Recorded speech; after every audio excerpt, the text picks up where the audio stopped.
1/4 žena novo oboljelih od raka u Republici Hrvatskoj oboljeva upravo od raka dojke. Više od 90% oboljelih žena ima preživljenje duže od 5 godina ako se bolest otkrije u ranom stadiju i primjeni adekvatno liječenje. U usporedbi s tek 1/4 žena kada im je ova bolest dijagnosticirana u kasnom metastatskom stadiju. Poruka je to koju ne možemo ponoviti dovoljno puta.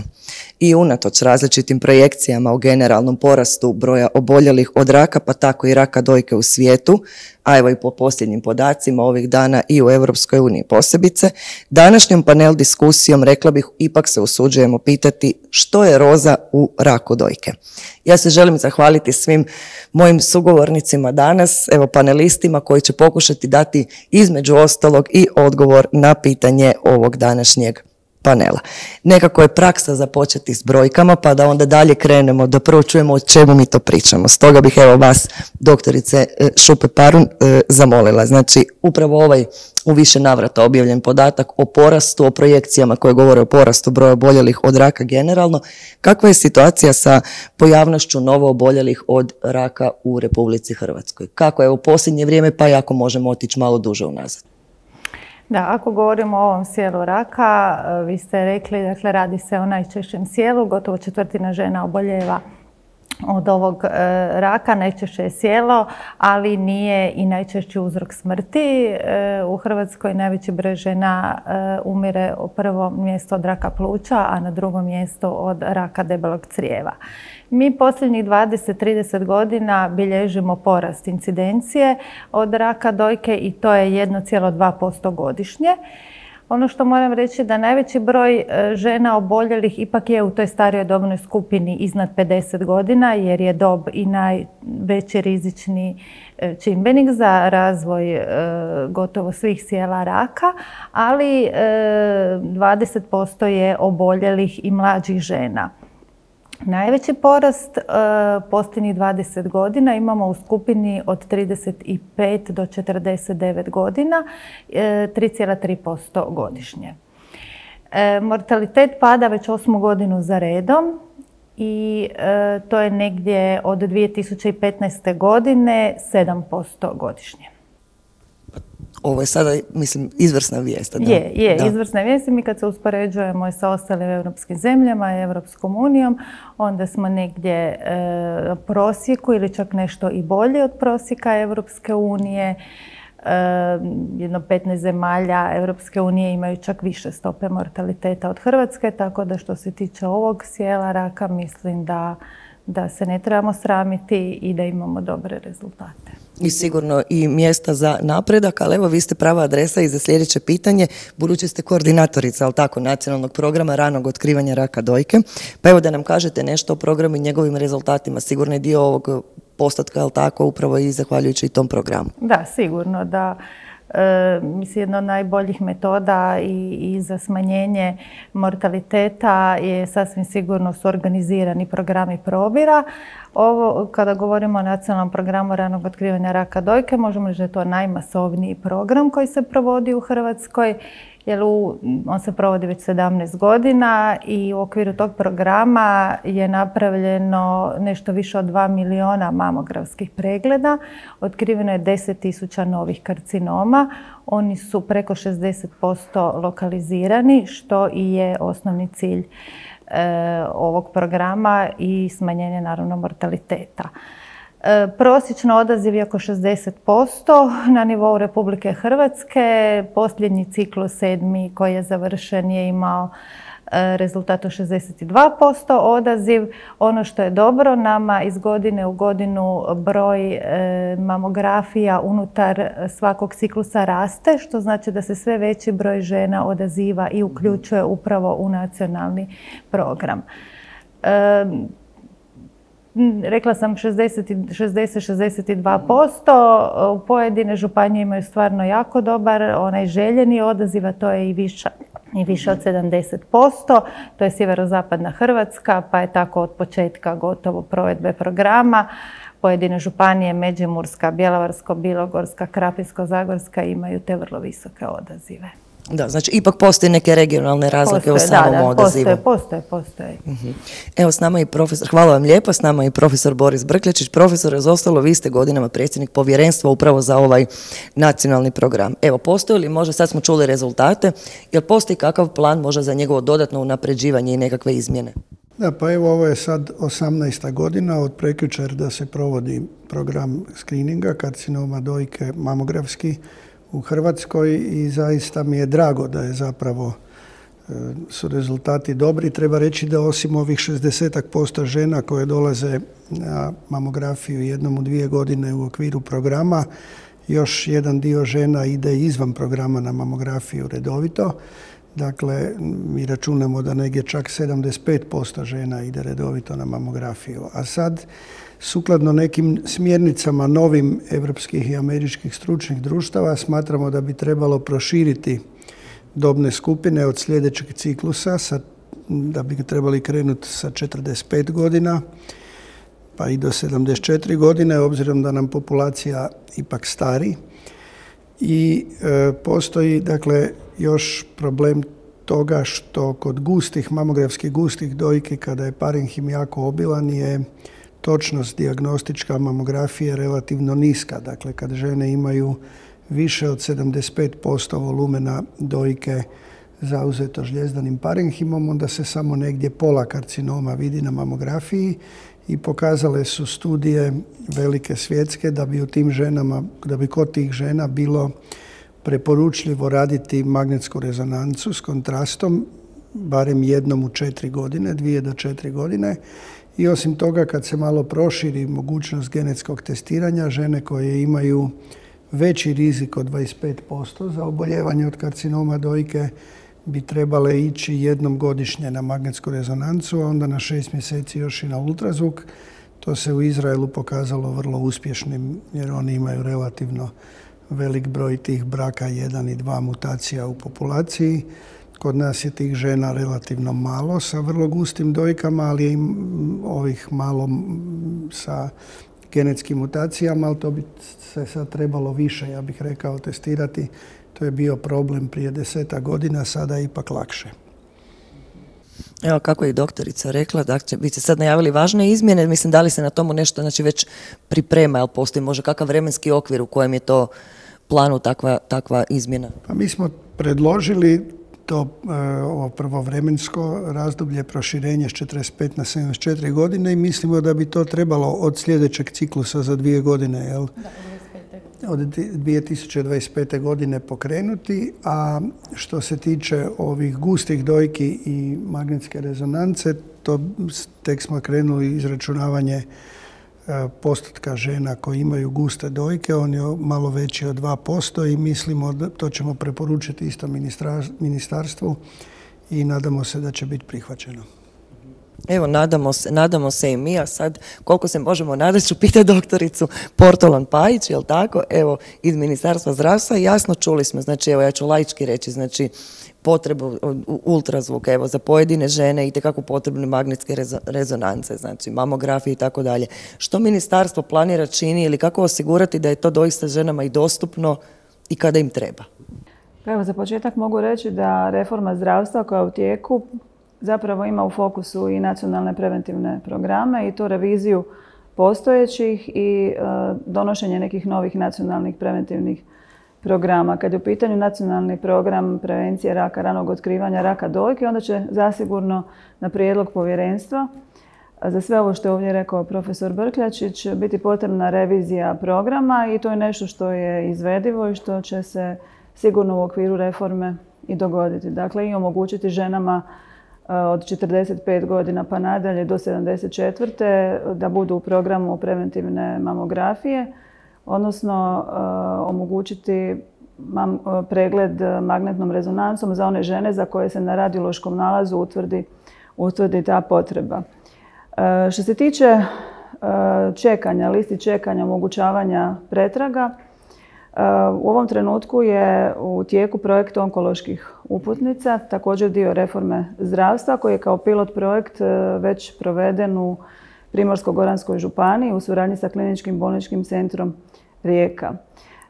Radi se o projektu koji zapravo se sastoji od nadogradnje postojećeg informatičkog sustava u kojem se liječnicima obiteljske medicine omogućava da svoje onkološke pacijente ili one koji su suspektni na neku onkološku bolest šalje na pretrage prema jednoj posebnoj listi. Dakle, to nije ni standardna ni prioritetna lista, već posebna lista u kojoj se omogućava pregled unutar tjedan dana. Pilot projekt u Rijeci je bio iznimno uspješan i pokazuje da je prosjek upućivanja, odnosno dolaska na pretragu, bio 3,6 dana. Projekt onkoloških uputnica zapravo za obilaženje onih listi čekanja koje predstavljaju veliki problem zdravstvenom sustavu.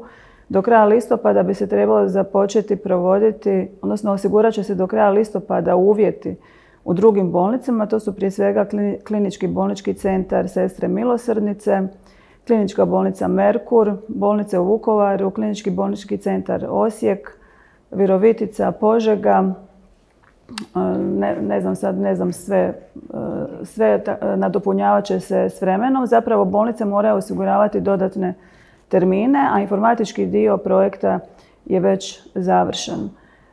Nakon što te bolnice uđu u projekt, onda će se otvarati mogućnosti i u drugim bolnicama i bolničkim centrima. Dakle, cilj projekta je omogućiti onkološkim pacijentima i suspektno onkološkim da prvu pretragu, dakle potvrde dijagnoze, dobiju unutar 7 dana. Evo, ovo ste rekli ste riječ rezultat, a ove sve nabrojane bolnice, samo da budemo jasno, to je u planu, znači do kraja ovog mjeseca. To je u planu, dakle, one do kraja ovog mjeseca trebaju osigurati te posebne liste gdje će se posebnom uputnicom jednim klikom, dakle u ordinaciji liječnika obiteljske medicine, osigurati termin za pacijenta koji je već dokazan onkološki pacijent ili suspektno onkološki radi dokazivanja bolesti. U redu, evo hvala vam lijepa.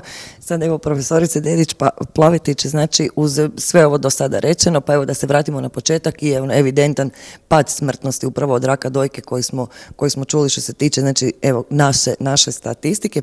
Pretpostavka je da je tomu pridonijela i kvaliteta liječenja. Jel bi nam rekli što su tu nekakvi postulati, pravila, novosti, nešto od čega ne smijemo odstupati, odnosno što mora struci i pacijentima oboljelim u ovoj zemlji biti onako pravilo i dostupno? Pa ja bih rekla prvo da je najveći pomak vjerojatno zapravo u ranom otkrivanju. Jer mislim da cijela naša uspješnost pada u vodu ako mi otkrijemo jako velike udjele metastatskih rakova. Međutim, nije sve tako crno, ipak je malo roza. To što u metastatskom raku su također napravljeni veliki iskoraci i ja sad moram reći da ja od kad zapravo radim od 1995. pa do danas možda svjedočim dva možda najrevolucionarnija pomaka su bili uvođenje anti-HER terapije za HER pozitivnu bolest i sada zapravo uvođenje CDK4/6 inhibitora prije 5 godina koje smo dobili na listu za metastatski hormonovisni HER2 negativni rak. To je zaista nešto što jako mijenja cijelu priču. Prije smo imali one serije kemoterapija. Ovo su terapije sa dobrom kvalitetom života. Žene koje ulaze nama u ordinaciju koje dobro su recimo sad duže od 5 godina na toj prvoj liniji liječenja, koje rade, koje imaju kosu, koje se zapravo osjećaju žene u punini te riječi. To je nešto što je meni prekrasno jer zapravo terapija s kojom se da živjeti. I sad sam rekla zaista, to je po meni, kad sam razmišljala koja su dva najveća pomaka kojima sam svjedočila, to su ta dva pomaka. Ja se nadam da ćemo mi implementirati uskoro i te neke inovativne pristupe, neadjuvantnu imunoterapiju, što je nešto što mi jako čekamo za trostruko negativni rak dojke koji je nama izvor velikih frustracija. Međutim, mislim da nijedan onkološki bolesnik, u ovom mjesecu bi rekla, nijedna bolesnica s rakom dojke ne bi smjela započeti liječenje bez multidisciplinarnog pristupa. Naravno, to najviše vrijedi za rani rak dojke, gdje treba ta suradnja radiologa, kirurga, patologa, onkologa, ali jednako tako i bolesnice s metastatskim rakom moraju imati pristup da vidimo kojim ćemo putem krenuti, da li se možda radi o oligometastatskom raku kod kojeg možda idemo s intencijom izlječenja osobe koja već ima 1 ili 2 metastaze udaljene, ali govorim sad o udaljenim metastazama, kada ćemo biti agresivni, kada ćemo koristiti također lokalne ablativne terapije. Evo, rekla bih da bi to možda bili najveći pomaci kojima sam svjedočila i u kombinaciji sa rano otkrivanje, multidisciplinarni pristup, inovativni lijekovi i kontinuirana edukacija, edukacija, edukacija. To je ono sad, jel možemo to nazvati personaliziranim pristupom? Znači da se za svakog pacijenta, ne sad isključivo znači lijek konkretan, nego da se za svakog pacijenta evo kroji, da se izrazim, jel tako, najoptimalnije opcije liječenja. Pa rekla bi ovako, mi smo personalizirani već duže, jer mi smo do sada, u medicini se sad, u onkologiji se jako svade oko tog pristupa koji je bolji izraz personalizirano ili precizno. A ja bih rekla ovako, personalizirano znači kad vidimo neku osobu pa onda prilagodimo liječenje dobi, postojećim bolestima, željama bolesnice, mogućnostima. Uvijek smo mi bili personalizirani. U krajnjoj liniji smo uvijek personalizirano davali te doze, izračunavali i tako. Ali nismo bili dovoljno precizni. Sad bi ja rekla da sad moramo biti i personalizirani i precizni. Ja imam tu sreću da radim kao dio Nacionalnog povjerenstva za sveobuhvatno gensko profiliranje tumora i to je takva sreća među nas 24 kada mi produžujemo terapije koje smo ordinirali lani. Znači to je nešto što je inovativno, što je izvan sjela, ali zanimljivo je da smo jako sretni kad smo jako precizni i kad smo recimo neki pacijenti su nam sad duže od godinu dana, a radi s većinom o bolesnicima koji nisu imali nekakve postojeće opcije ili su ih iscrpili.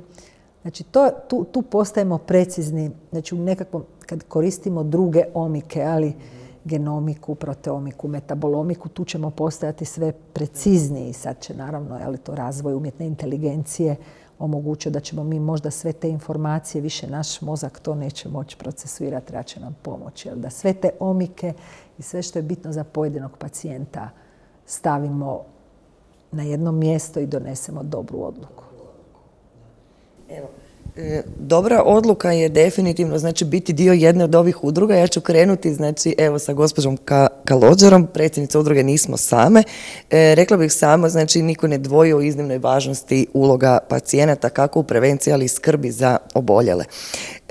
Spomenuli smo sada, znači evo i donekle, evo barem sam nastala biti prikladno, jesmo, listopad je mjesec, je znači posvećen raku dojke, podizanju svijesti, znači općenito javnosti kako znači spriječiti i koje su mogućnosti što učiniti i što uspješnije liječiti ovu bolest.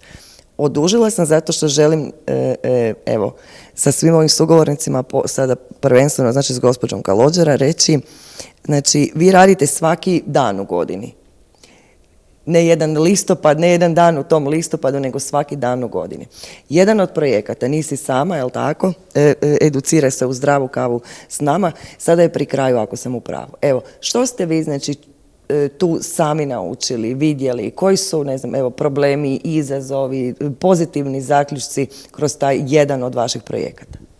Evo, hvala na ovom pitanju. To je bio projekt za koji smo povukli sredstva iz Europskog socijalnog fonda. Ja uvijek moram zahvaliti gospođi Božani Bešlić koja je sama onkološka pacijentica koja nam je poklonila taj projekt koji je bio iznimno vrijedan i nama. Mi smo puno toga naučili, ali bio je iznimno vrijedan i za žene u gradovima i članove njihove obitelji koje smo obišli. Mi smo s tim projektom obišli 15 gradova, ciljali smo manja mjesta, bili smo puno u Slavoniji. Evo, doktorica Ramljak je bila na nekoliko zdravih kava, pa ću je zamoliti da i ona podijeli neka svoja iskustva. Vi vidite, mislim, to je stvarno krasno kad dođu ljudi u malim sredinama nemaju ni prilike. Primarijus Podolski je recimo išla s nama u Oštarije, išla je psihologica Ivona Polja koja radi na odjelu za onkologiju. Tamo su se žene prvi puta susrele s psihologom. Znači one su tamo otvoreno priznale da nikad u životu onkološke pacijentice nisu imali priliku razgovarati s psihologom. Ono što je rekla doktorica Šupe-Parun, kako je različit odaziv po županijama, mi smo to vidjeli i zapravo je to ono što mene kao građanku zabrinjava, a to je neujednačena mogućnost pristupa liječenju. Mi smo bili u Slavoniji, kažemo, u nekoliko mjesta i tamo stvarno ljudi žive jako teško od minimalnih prihoda i nekoj bakici koja živi od 100 eura mjesečno je jako puno dati pola svoje mirovine ili četvrtinu nekome da ju odveze na pregled. Onda vam ljudi najređe ne odu, tako da ima jako puno tumora koji se otkrivaju prekasno baš u napredovalim fazama. Zadnju kavu što smo održali smo u Pakracu. Tamo je bila jedna gospođa koja brine o svojoj majci koja ima metastatski rak dojke, koja je znači ostavila svoju obitelj i došla ovdje da se brine o majci, da joj može voziti. Njima je u Pakracu prva sljedeća mogućnost gdje će otići po neku dijagnozu nešto Gradiška koja je udaljena 80 km. U Gradišku dolaze liječnici onkolozi iz Osijeka, njih 4 subotom, srećom, ali dođe isto tako 400 pacijenata koji onda tamo čekaju da ih neko satima pregleda, a nakon što dobiju dijagnozu oni će odlaziti 200 nešto kilometara dalje ili u Osijek ili će dolaziti u Zagreb, znači nemaju mogućnosti, apsolutno su prometno izolirani. Vlakom do Zagreba moraju putovati 4 sata jer vlak popravlja se pruga pa vlak vozi sporo. Znači jednostavno su primorani da imaju nekoga ko će brinuti o njima i ono što je mene recimo osobno baš jako rastužilo je da jedna osoba s metastatskim rakom odlazi, ne znam, 200 i nešto kilometara sa svojim nalazom krvi do Osijeka i da je onda tamo kažu da ne može, da je nalaz nije dobar, da ne može primiti kemoterapiju jer to ne može reći ni njezin liječnik opće prakse, ni osoba koja je izvadila krv, pa sad mora ta osoba ponovno putovati 200 km natrag. Pa mislim da imamo jako puno mogućnosti da se neke malim ljudskim, tako da kažem, da se neke stvari u sustavu poprave. Tako da sve dok nećemo svi imati jednaku mogućnost pristupa liječenju, mislim da ne možemo ni očekivati neke puno bolje rezultate. Ili recimo Ličko-senjska županija koja, evo, do nedugo, to će doktorica Župe-Parun bolje znati, nije uopće imala mamografiju. Ne, Opća bolnica Gospić ima uredno svoju jedinicu, ali ostali nemaju. Nemaju više mobilni mamograf. Nemaju već niz godina, da. Znači, u tim izoliranim područjima trebalo bi naći neko rješenje za te ljude. I ono što vidite, što meni bilo osobno jako dirljivo je da svim tim ženama fali razgovor. Znači, njima fali ono što recimo onda oni kažu, vi ste iz Zagreba, ali mislim, mi smo takvi ljudi, ja mislim da evo i doktorica Ramljak i Ljiljana, da živimo ne znam gdje bismo pokrenuli jednu takvu udrugu, bez obzira na to, evo igrom slučaja, živimo u Zagrebu, ali vidite da ljudima fali im druženja, fali im, užasno im puno nedostaje kvalitetnih informacija, fali im nekakvih tog druženja s ljudima koji su to prošli. Tako da mislim da svi kao društvo još moramo jako puno raditi na tome. Da. Evo nekako se kao i ovo dio što smo do sada čuli, nekako se i taj dio udruga kao da se centralizirao, jel tako, oko većih središta, pa onda evo vi ste bili na terenu pa ste svjedočili takvim pričama, iskustvima ljudi. Rekli ste evo da će docentica Ramljak, s obzirom je bila s vama na nekoj, jel tako? Da, bila sam na 5 kava. I svaki put sam odlazila sa nekakvom gorčinom i sa tugom, pogotovo zadnji put iz Pakraca. Zaista, gotovo su me te jadne žene rasplakale, koliko su jadne i koliko su nemoćne, koliko pate, jer nemaju dobru informaciju, osjećaju se napušteno, one jednostavno kao da ne žive u istoj zemlji kao i mi. O psihološkoj pomoći da ne govorim, o općenito financijskom statusu njihovom i stanju. Nevjerojatno nešto, kakva limfna drenaža, mislim, kakav suport, kakva palijativna skrb koja u biti počne sa danom donošenja te maligne dijagnoze. Mislim, mi svi mislimo da je palijativna skrb se odnosi na umirućeg pacijenta. Dakle, palijacija mora postojati za svakog onkološkog pacijenta koja je adekvatna. Mislim, evo ja sam slučajno, neki dan mi je bila jedna pacijentica, ona živi u Njemačkoj, došla je pred kemoterapiju, ona već ima ugrađen port. Dakle, To su neke stvari koje jednostavno su puno bolje nego što mi možemo našim pacijentima pružiti. Ja ne vidim razloga zašto se o tome zaista ne govori stalno i otvoreno. Mi imamo izvrsne rezultate i izvrsnu terapiju, naše profesionalce, liječnike, ali očigledno je da nismo baš takvi kakvi bi trebali biti. Ili da nije svima, da nije svima jednako. Jednostavno, mislim, zaista žalosno ići po tim malim gradovima i slušati jer oni nisu dolazili samo pacijentice, oni su dolazile sa svojim obiteljima, dolazili su s muževima, sa djecom. Tu je bilo bezbroj pitanja od njihovih prava, od uopće mogućnosti na koji način postupati, što raditi. Jer one kad dođu na svom onkologu, one jednostavno nemaju kad to pitati. One su nezadovoljne, one dođu, odu, što je razumljivo jer onkologa je malo. Ti ljudi, ne možete vi Nataliju rastvoriti na bezbroj dijelova, ona je jedna. I jednostavno mislim da ljudi ne dobiju ono što zaslužuju svi. Evo, tim, onda ja bih rekla onda je tim vaš projekt, nadam se da će biti kakvih nastavaka, tim je još vrijedniji, trebaju se čuti iskustva, znači kakva sva realno postoje, znači iz cijele zemlje, a vi ste docentica Ramljak, istaknut ću, vi ste predsjednica Europa Done Hrvatske, jedna od najdugovječnijih, organizacija posvećenih upravo, znači raku dojke, koja okuplja žene oboljele od raka dojke. Uskoro ćete u Zagrebu ugostiti jednu veliku konferenciju. Tako je, u Zagrebu 28. i 29. ovog mjeseca je 16. paneuropska konferencija koju organizira Europa Dona i mislim da je prijavljenih negdje preko 250 sudionika. Dakle, tu će biti sudionice iz svih 47 država od kojih se sastoji Europa Dona. Jako sam sretna što će otvoriti kongres Stella Kyriakides, za koju svi znamo tko je, i ona je u biti povjerenica pri komisiji za zdravstvo i za kvalitetu hrane, ali ona je jedna od predsjednica Europe Done u jednom svom mandatu i jako surađuje s Europom Donom uvijek.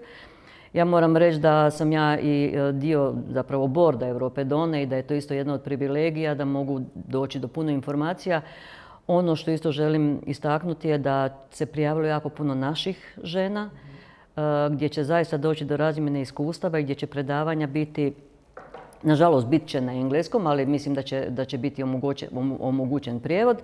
I ono što je meni važno, da će biti naši liječnici, profesorica Natalija Dedić-Plavetić, govorit će se o temama iz radiologije, o temama iz radioterapije, genetskog testiranja.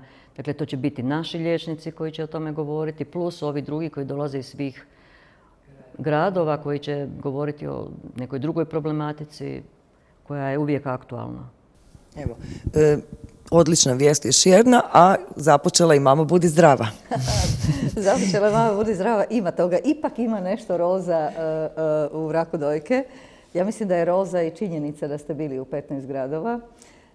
Ono što jest naša zapravo na neki način i dužnost jest da potičemo osobe koje imaju potrebu, volju i entuzijazma da u manjim sredinama otvaraju udruge. Ne mora biti formalna organizacija, može biti građanska inicijativa.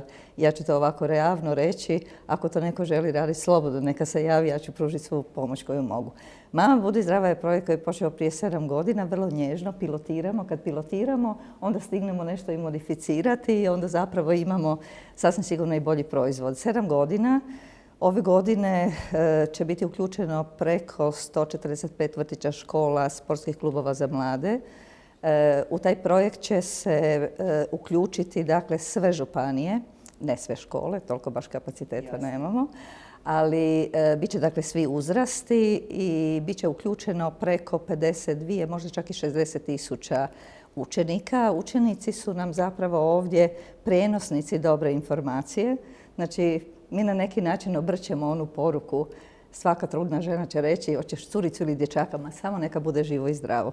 Dakle, mi se želimo da djeca uzvrate tu poruku svojim majkama, bakama, sestrama, djevojkama, kome god, kroz jedan edukativni letak u kome su naravno informacije i uključen je i nacionalni program za rano otkrivanje, ali budući se ovdje radi i o mladim ženama, onda je jako važno da one osjećaju da nisu prepuštene same sebi, da imaju neku uputu što mogu za sebe napraviti. I ja se nadam da će profesor Brkljačić kasnije malo se osvrnuti na to kako bi se te mlade žene trebale kontrolirati.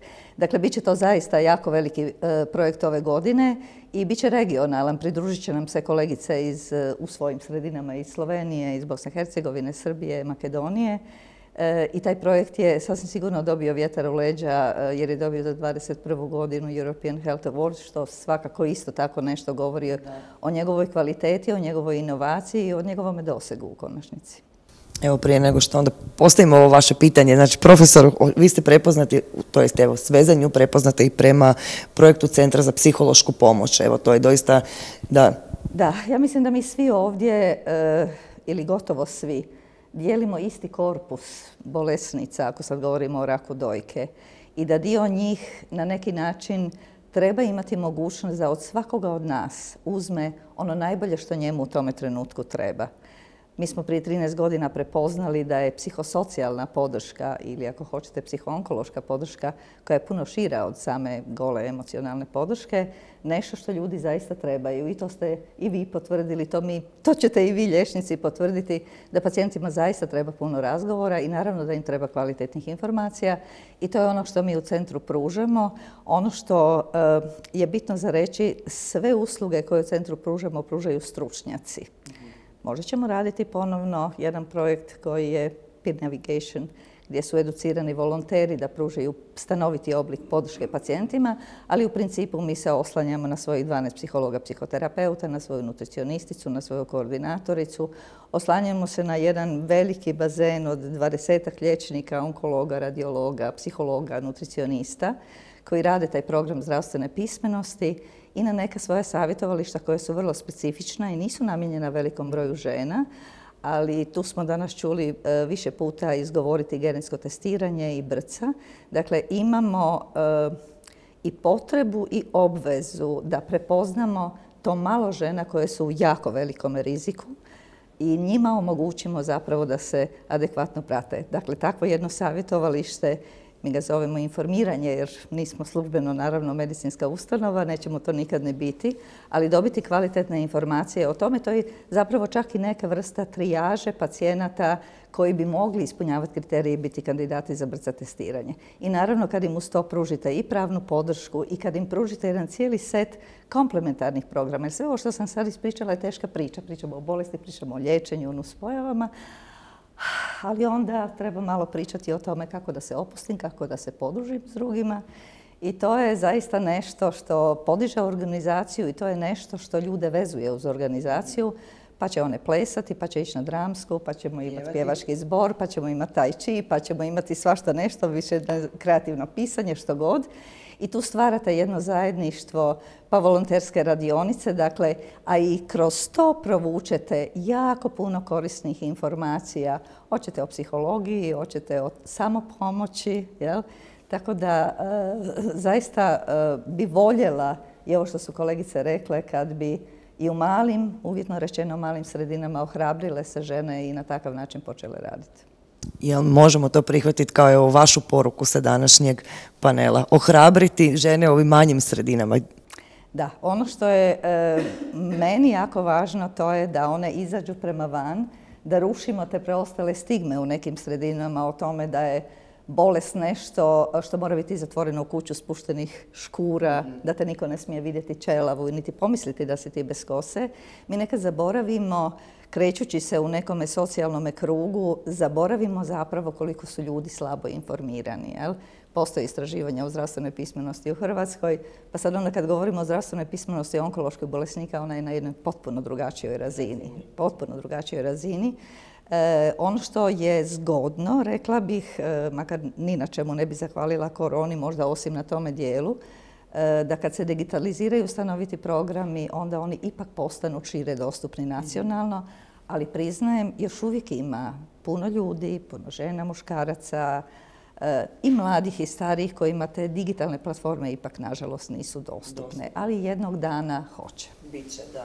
Ja bih vas zapravo sve zamolila za jednu, evo, prema vašem, znači, evo, izboru, osjećaju, želji i volji, što bi zaključno rekli. Svima ću dati izbor, osim vama, profesore, vas ću zamoliti da vaša završna poruka ženama bude, evo, što sa onim ženama koje nisu ni u jednoj od ovih skupine, znači, koje su, evo, mlade, nisu, znači neće biti pozvane na program, ne znaju gustoću svojih dojki ili ne smatraju, nemaju nikakve probleme pa ne rade nikakve samo preglede. Što je stručna preporuka njima za, evo, njihovo zdravlje dojki? Pa dakle, kao što je i rekla gospođa Vukota, evo 80% karcinoma se javlja u dobi iznad 50 godina, ali ipak 20% karcinoma se javlja i u mlađoj životnoj dobi. Zato je vrlo važno da se trijažiraju te žene koje imaju genetsko opterećenje. Dakle, nije isto ako žena ima majku, baku, sestre, tete koje su imale karcinom dojke, pa čak i ako nema tu braka 1 i 2 pozitivnu genetsku te kromosome prisutne, koje inače te žene koje su pozitivne, njima je prosječna dob u kojima dobivaju karcinom 46 godina. Znači, one zaista moraju ići po posebnom puno ranije nego žene sa prosječnim rizikom na mamografiju, odnosno zapravo na magnetsku rezonancu. A sad što se tiče, naravno imali smo i slučajeve da imaju žene s 25 godina, karcinom dojke, to je jako rijetko, nemoguće organizirati za sve žene nekakve redovite skrininge. Ja bih samo rekao da kada žena napipa bilo što u dojci bi se trebala javiti onda svakako na pregledu. U toj dobi bi ultrazvuk trebao biti prva metoda, dakle, pregleda i onda ovisno o nalazu dalje. U najvećem broju slučajeva to su zapravo ciste ili fibroadenomi, to su benigne lezije koje su već, dakle, potpuno benigni tumori koji su već palpatorno dosta karakteristični i u principu nikad ne prelaze u karcinome, ali se može dogoditi da i vrlo mlade žene imaju karcinome, ali naravno da one ne mogu ući u te programe screeninga jer je ta proporcija izrazito mala u populaciji. Ali znači važno je i taj na neki način samo pregled i ako žena išta napipa javiti se prije. Ali žene koje imaju pozitivnu obiteljsku anamnezu mogu i nezavisno ići onda već i od mlađe životne dobi na preglede. A ove žene koje imaju dokazanu genetsko opterećenje već od 25. godine trebaju ići. Evo, hvala vam lijepo na konkretnoj uputi i preporuci. Hoćemo započeti s vašom završnom porukom, evo, nekakvim zaključkom svima, evo, svim ženama, zapravo svima koji će gledati ovo.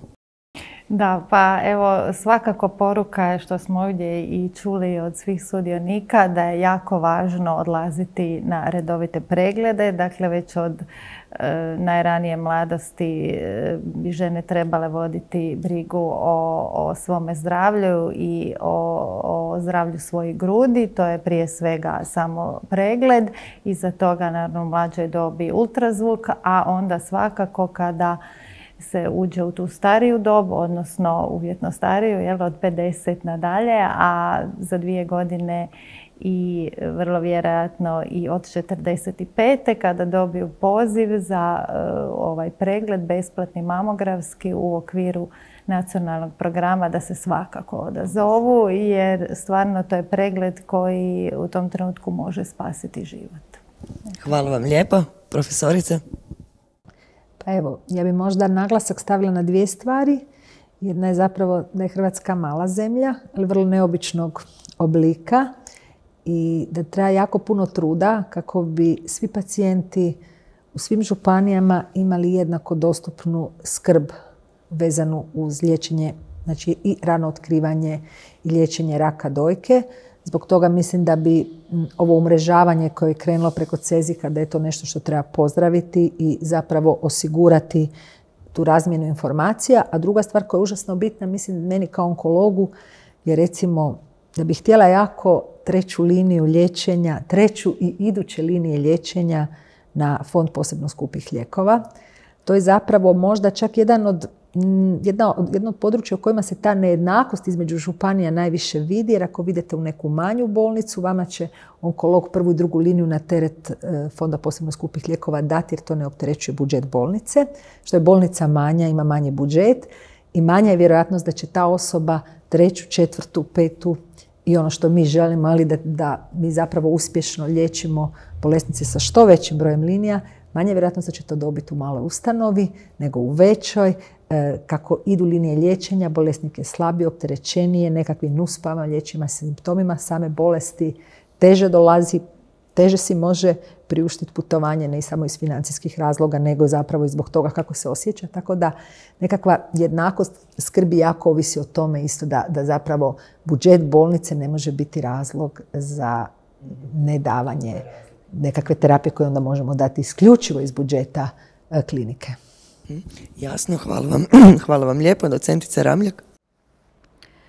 Pa evo, kako je Natalija rekla, znanje i edukacija, vidimo iz godine u godinu da su pacijenti, u biti da je populacija sve više i više zainteresirana i da je mogućnost dobivanja informacija sve veća, kako kroz medije, tako i kroz udruge.